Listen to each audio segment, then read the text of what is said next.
Right,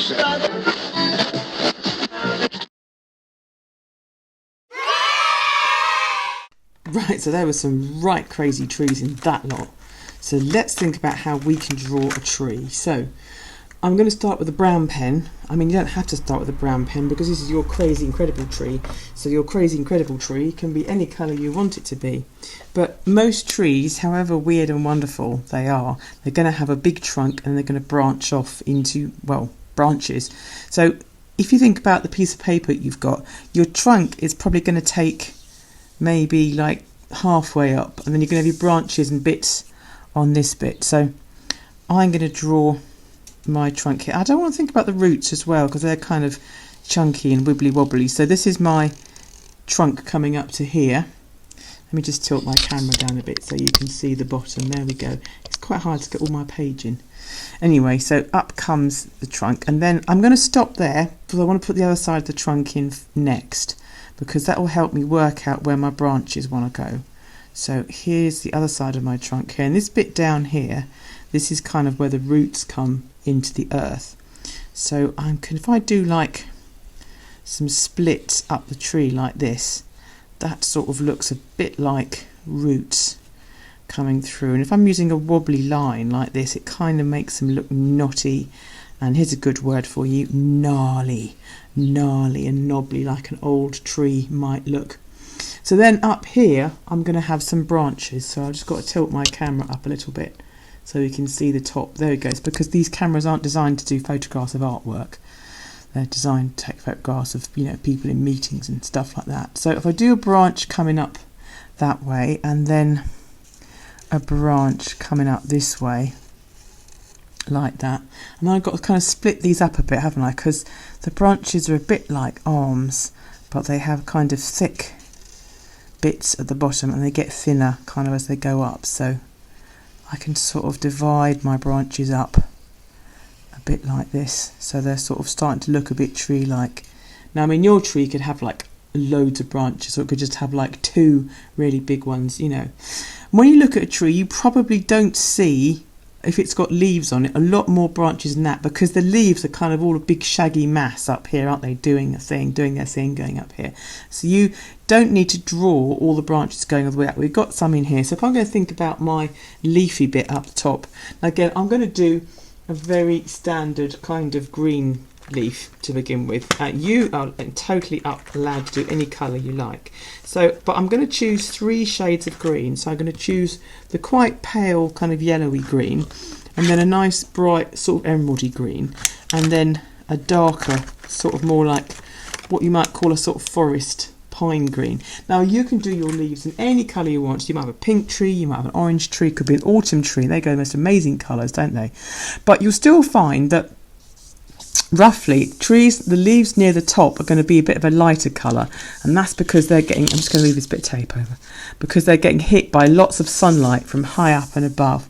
And then the leaves kind of in the middle will be a bit darker, and the leaves underneath will be darker still because there's lots of shadow. Now you see how I'm almost kind of run out of paper. My tree's going to kind of squish into this paper and disappear off the top.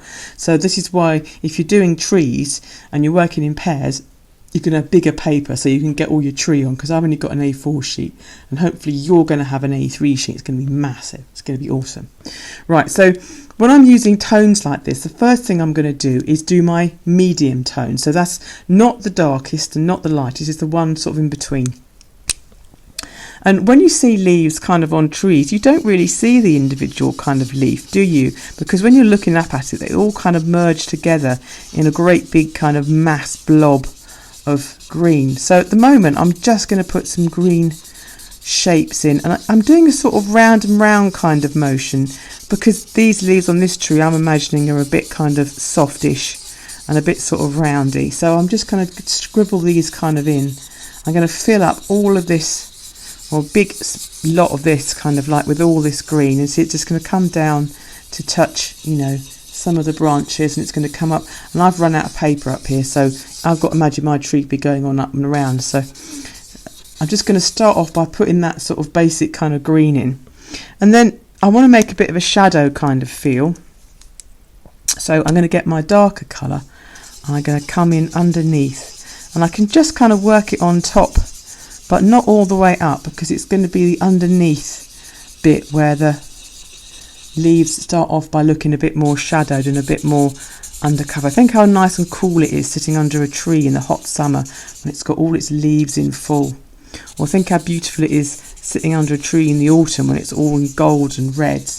Amazing looking. And I might just put a few like little patches of shadow into the tree as well. So I'm just building up with this same sort of shape, you know, because you don't really see the individual leaves on a tree unless you're really, really close. So if you're looking at a distance, you're going to kind of just see them more like blocks of colour rather than all these little individual leaves that people try and draw and go completely around the twist trying to draw. And then once I've got like, see, I've got some sort of shapes of like bushes of like leaves, I can then get my yellowy, paler green, and I can put some of that in higher up. And even though that's going over a darker colour, that starts to make this look a bit lighter and as if it's getting a bit more sunlight, because the sun's always at the top of our drawings, it's always shining down on our drawings. And if you always think about where your light is coming from in a drawing, it's going to really help give it a sort of feeling of depth and a feeling of reality, because we don't live in a world where the sun comes from underneath, do we? We always live in a world where it's, you know, coming down on us from above. So that's how we're used to seeing light. That's why that looks sort of, you know, you sort of get that colour change kind of going through. And then let's have a look at the trunk, because the trunk at the moment is just a big outline, isn't it? And our trunk's got to have a bit more going on about that, or it's not really going to be very interesting. So again, I'm going to put texture on the trunk, but I'm also going to think about where the light and the shadow is going to come. So the trunk of this tree is going to be kind of like all sort of sandy brown colours. But the first thing, I'm not going to think about any texture. First thing I'm going to do is I'm going to choose quite a pale colour, but I'm going to sort of put in where I think the shadow is going to come. All right. So I've got this sort of pale peachy pink colour, which is sort of like a very, very pale version of brown. But let me just tilt down a bit so you can see me trunk now. It's a bit better. Right, so I think the branches are going to be quite shadowy, because they're underneath where all those leaves, those big, like loads of leaves are going to be casting their shadow down on those branches. So this is not where the colour's going to stay. It's going to change a bit. But I'm going to put some shadow on here first. So that's like a bit of shade, look, coming down on those trees. And if we look down at the roots down here, well, they're kind of like lumpy and bumpy, but there's going to be shadow like down below on them, on the kind of the underneath side, isn't there? Because the sun's light's coming from the top and it's going to come down, it's going to hit under there. So I can put a bit of shadow on here. And then sometimes it's quite helpful to think, well, the sun's coming down from above, so but it's also maybe coming from one side more than another. So I'm going to say it's coming more from this side. So then I can put, and this is just like an underlay. This is not going to be like the final colour or anything. So this is just to put this on first. And hopefully you can see that starting to give your light a bit of direction, like it's all coming from one side. And this side I want to keep lighter, and this side I want to make a bit darker. So I can go back now and let's just tilt up a bit there, and I can get this side in a bit darker. I'm not going to put pink up on the tree because my tree is not a pink tree. However, your tree could be a pink tree.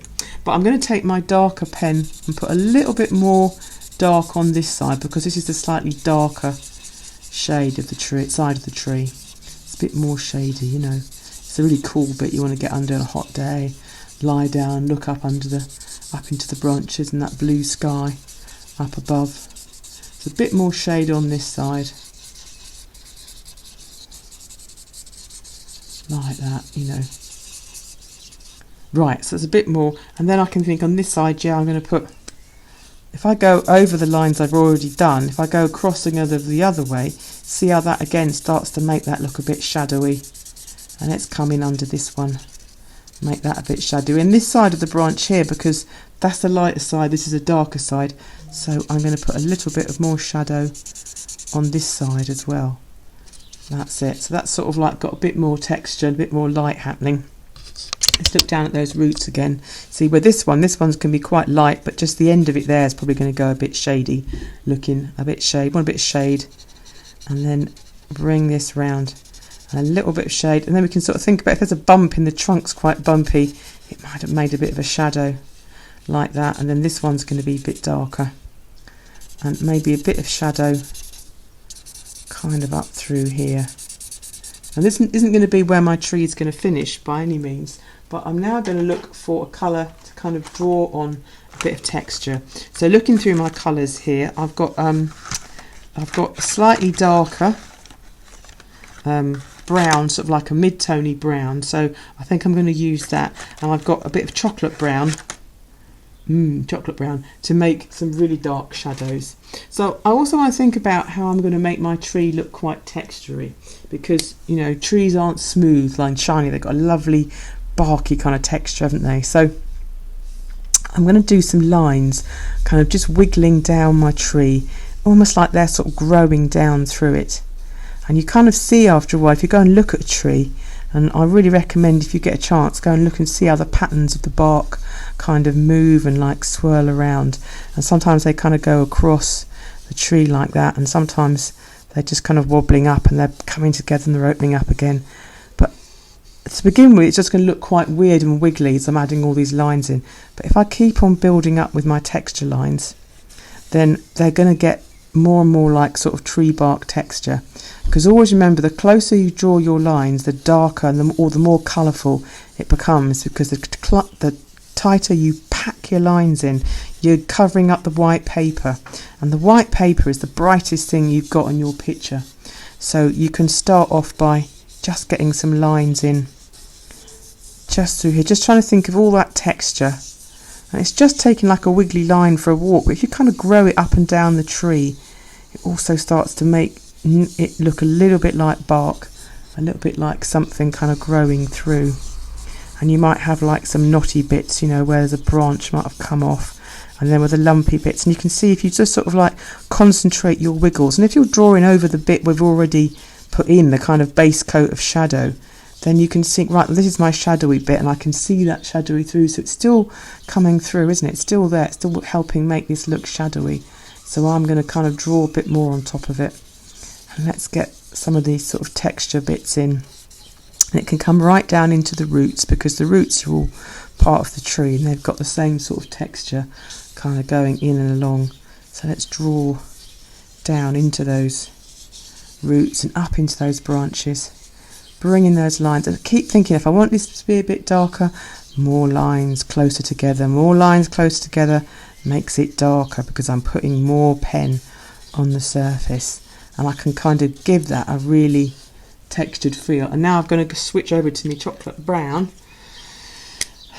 and I can put in some much darker lines. And maybe I'm going to do these wiggles a little bit smaller so I can kind of control where they go. But this is going to be really shadowy, and it's going to give me some depth and some texture.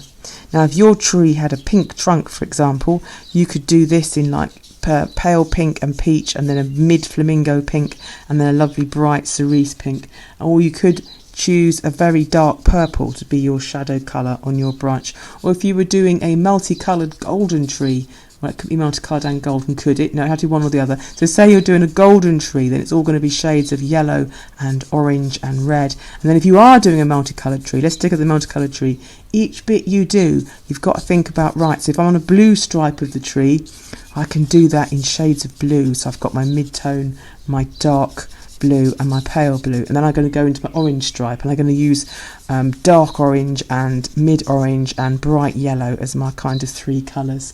So you can see hopefully what's happening is, as I'm building up these texture marks with the pen, it's also looking like shade, and I'm thinking, well, I've already got the shade worked out. And if you do your shade first in this very light colour, you can kind of take a step back, and if it doesn't work too much, if it's not absolutely amazing, then you can always kind of edit it a bit and add a bit more colour. But of course, sometimes in fairy stories and things, trees have like faces in them, don't they? And you realise that they're not just regular trees, but they are maybe magical talking trees. And maybe the trees that you're going to draw are trees that talk to you and tell you stories and grant you wishes, and they've got a face inside their kind of bark texture like that, and then out it comes, and maybe they're a wise ancient forest tree, and they're going to tell you all the secrets of the forest if you only know how to ask them properly. So here's my tree, and look, that sort of face has just come out beautifully on the tree. There we go. So this is my magic tree spirit. If anybody knows what the name for a magical tree spirit is called, or magical tree creature, I will tell you now. It's called an ent. So if you've got a magic talking tree, if you've watched your Lord of the Ring films yet, you might know what an ent is like. It's a magical talking tree creature that looks like a tree but can get up and walk around. And I'm now using that brown colour, look, into my leaves to give him lots more shading, because I'm thinking that he needs a bit more shade into that kind of tree. And I haven't used straight lines at all, have I? There's no straight lines in this tree because this is like a natural shape, and they don't get a lot of straight lines in nature. But having said that, you might decide that you're going to do the world's one and only straight line tree with straight geometric triangular leaves, and that would be amazing to see. So as you can see, you can do all sorts of things with your tree. And then some trees, when they get a bit old, they get some moss growing on them, and they get a bit of green going into their branches and up their trunks, and it just gives like a little mossy kind of feel. And they have sort of grasses growing around their feet like that because they've been there for so long. There's something like, I think they reckon there's like, if you've got a fully grown oak tree or like that in your back garden or your park nearby, something like 20,000 different creatures live on this oak tree, from tiny little insects to birds and mice. And so an old tree like this is incredibly valuable for our environment. And not only do they give a home for everybody that lives around them, and they give us somewhere shaded to sit, but they pump out buckets and buckets of oxygen, and they help absorb some of the bad chemicals that we're putting into the atmosphere. So that's why it's so important to respect trees and to plant them. And that's why I want your magical trees to be so fantastical. They inspire people to go out and join in tree planting and help preserve some of the trees that are out there, so that when in the future we're going to have loads of trees keeping our planet safe. So there we go. So I think I'm just about done on this little tree sketch, but that's my forest guardian tree. And now I want you to go away and make me some of the most amazing, incredible forest trees you can possibly think of for our Britain Farm project. And you might want to make them pink and orange and purple, and have huge trunks and very small trunks and loads of leaves, and leaves that are heart-shaped and leaves that are circular. It's up to you. I want your imaginations to run wild, and you can make your trees into characters like this one, or you can keep your trees looking just like trees. But think about all the amazing trees that you saw at the start of the film and see if your trees can be just as amazing.